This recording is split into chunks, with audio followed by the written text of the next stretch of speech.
We're here with the Delta Ray, call it my Delta Ray 2. You can see differential thrust and rudder, elevator, and then Flaperons, or excuse me, Flaperons in reverse, because in a Delta configuration there's no way to control the nose, so what you do is you come in at a high angle of attack and then you maintain your control.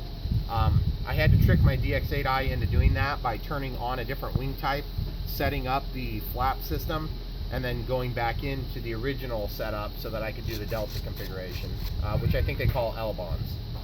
Go ahead and pause it, we'll get it out and get ready to fly. Ready?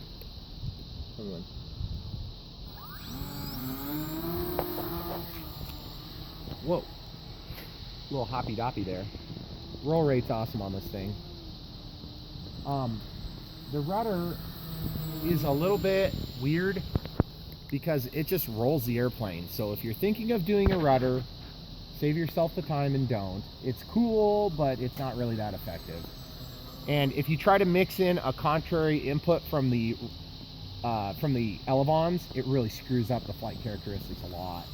So what I'm going to do is I'm going to try to get a flight coming in toward us. There's a little bit of a wind, and I'm just going to kick on the light flap setting. You see what happens? It just kicks up the nose, but you'll notice it's going a lot slower. And yes, it will correct the angle of attack. You'll naturally kind of work back down, but when you really want to get crazy, see, that was my full flap setting, and the way that works is you basically kick on your low setting to land, and then once the wheels touch the ground you kick on the full setting, and what it does is it raises your nose up and it just slows the thing down like instantly. So you can come in like the Delta Ray likes to do, fly really fast, get it on the ground, and then kick the first setting as you're about 30 feet off the ground or so, maybe 50 feet off the ground depending on your comfort level. Obviously you got to land into the wind. Now the cool thing is I'm going to go up to a little bit higher altitude. This may not be real great time to see it, but we'll try our best. I'm going to kick on the full setting, cut the throttle. Now watch this. I'm using the rudder to control it and the directional thrust, and look how slow it's going. It's barely moving.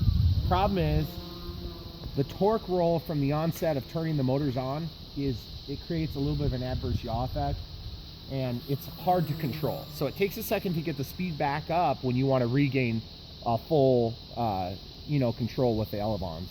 So be careful you're not like pointed at your neighbor's house or anything. Of course there's probably people watching this right now saying, oh, I can't believe you're flying next to your neighbor's house. Well, that's why you talk to your neighbors and you're not a jerk. Anyway, there you go.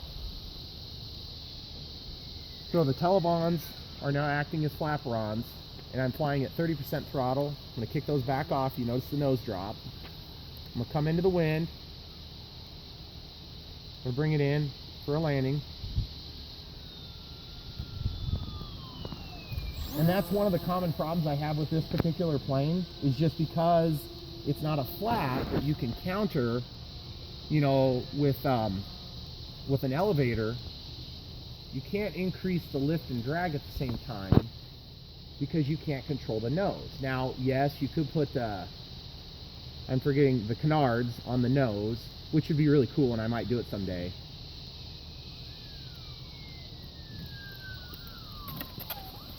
Not the best landing in the world, but if you've ever flown a Delta Ray, you'll know that that particular landing, you don't get to go real slow with the Delta Ray because it wants to kind of plop on the ground. So it's cool, and I can get a lot better landing if there wasn't any crosswind, which we have some crosswind coming this way.